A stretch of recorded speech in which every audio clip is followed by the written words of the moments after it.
Close win at home seems to be the motto lately. Talk about your performance today.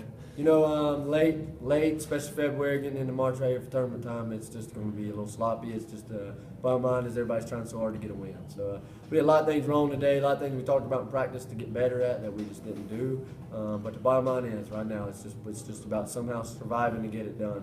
I went off on them at halftime. I was pretty tough on them and went in earlier than I did and brought them out early to just make them stew and move on it. So hopefully it helped a little bit. I mean, the seniors, everybody knew it. We're pretty much a team that understands what we need to do. Sometimes we just can't get our minds or our bodies to get that way to go, but they've been pretty driven on what we want, and they executed enough just to get it done. I mean, that's a great offensive team, and they're a really good basketball team. Was battling for third place, so for us to be able to take over that spot, now we control our own destiny to finish third right here.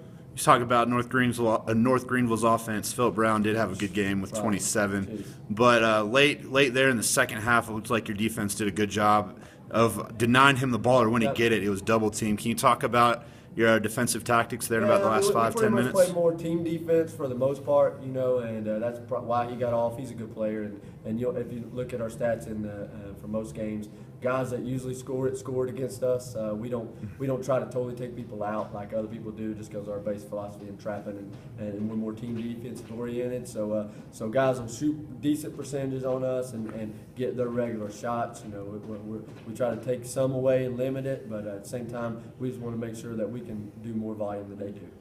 Speaking of senior day, Sean Denneton, 18 points. We know he's been battling an injury. Can you talk about about his character and how he's played down the stretch? He's a great kid, man. I'm just lucky to get him, recruit him, and when he wound up going somewhere else and then ended up getting him back was huge for us. Just great kid, you know, with a really good family, and key part about him is he was struggling in the first half, and he knew it. All our seniors were struggling.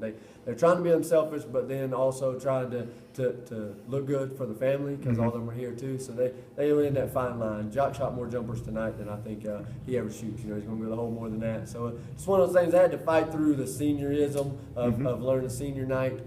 But I got on them pretty rough at halftime, and they just cleared the minds and just went and played our basketball.